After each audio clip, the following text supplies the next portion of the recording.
Rob, thanks very, very much for that traffic update. A very, very good morning to all of you if you've just woken up and tuned in to Morning Live.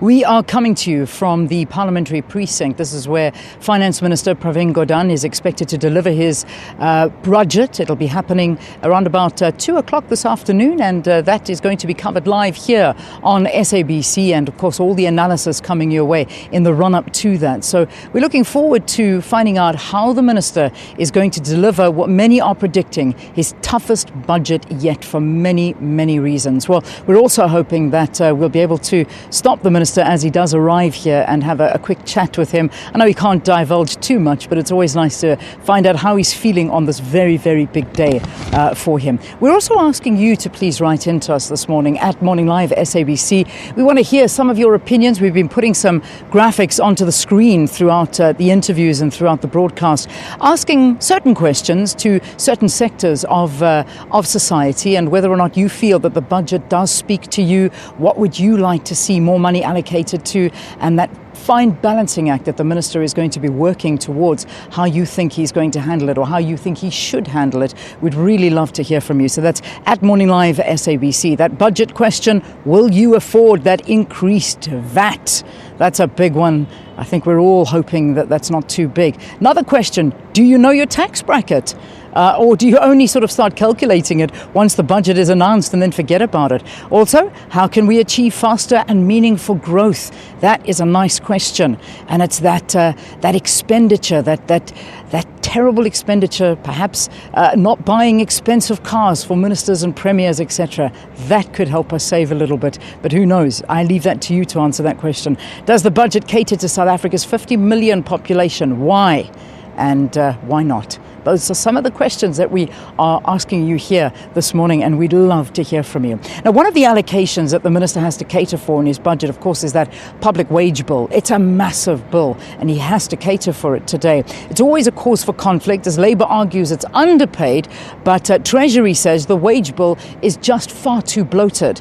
So we've got in our studio to talk a little bit about this, Mamokgethi Molopyane. She's a Labour analyst, and she's in our Johannesburg studio to perhaps shed a little bit more light on this for us. A very good morning to you. Thanks so much for talking to us, and welcome to Morning Live. Good morning.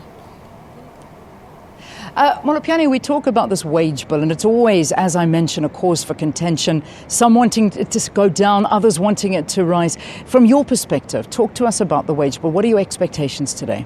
Well, when you look at how the South African public sector is structured, one of the key challenges that the Minister of Finance is going to have to face and unveil at the budget is how will he manage to curb the wage bill that is consistently increasing within South Africa's public sector, but also how is he going to be able to ensure that there's money put back into government and that is able to cater for wage bill. You'd recall that in the last round of wage negotiations, NAHAU and public sector unions were saying we have been compromising for a while in terms of the percentage that we are accepting, but now we would like to see more. Also critically, and I think that is going to come out of here and that the minister must address, is the fact that we have seen a spate of public sector workers taking retrenchment packages in order to access that money. So that is going to be critical, because we know COSATU last year said its members were withdrawing large sums of money. And so we want to know if the minister has been able to put that on hold and be able to reassure the public sector workers that they do not need to cash in their pension funds. When you look at a comparison between South Africa's wage bill and other emerging market wage bills, I mean, I've got one in front of me.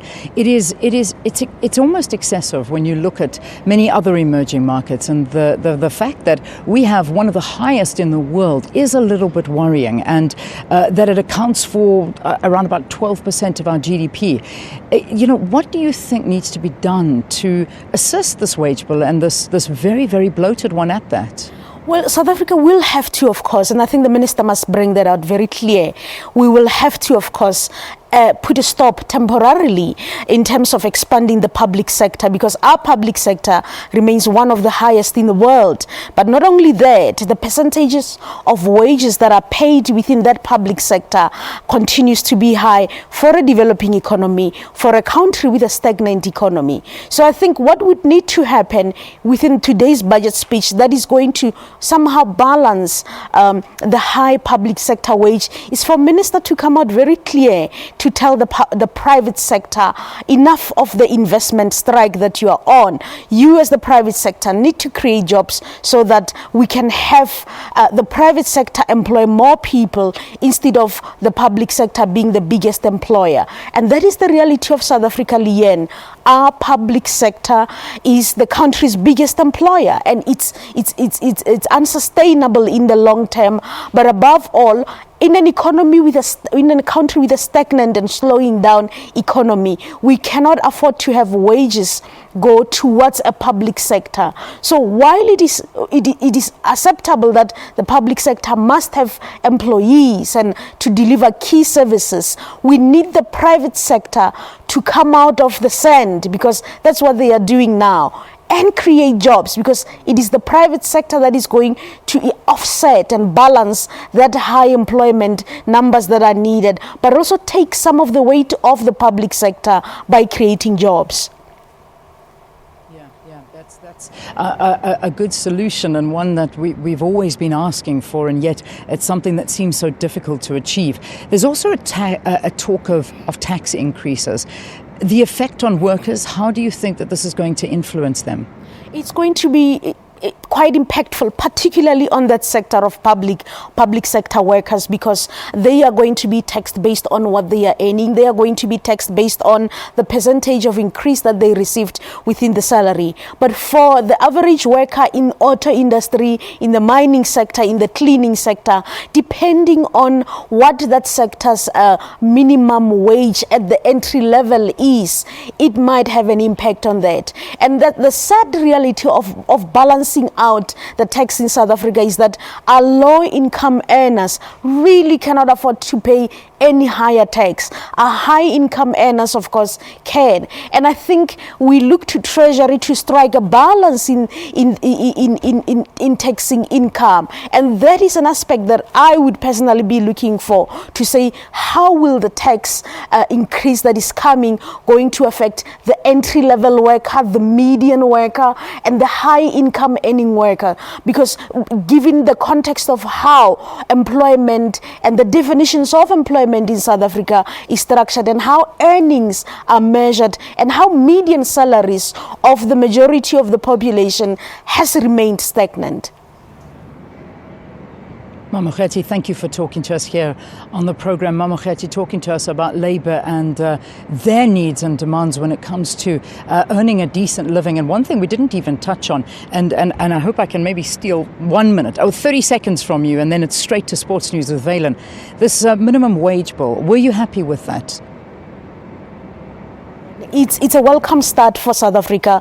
Most countries also didn't start there. So it's going to be a working document, as the Deputy President had said. And I do think Labour must come on board. It cannot afford to be undecided. It must come on board, then work its way through it to decide what actual minimum wage they want to settle on. But to outright reject it puts forward a picture of a Labour that does not want to better things for workers. All right, good. Thank you so much for your opinions. Thank you for your views and for talking to us here on the program. Mamokgethi Molopyane is a Labour analyst. She's in our Joburg studios talking to us from Labour's perspective about what they hope for this particular budget. That wage bill, it is huge, and we have to bring it down somehow. Well, that is certainly what the Finance Minister would like to see, but it is very difficult in this unemployment situation we find ourselves in South Africa. All right, that is where we lead into sports.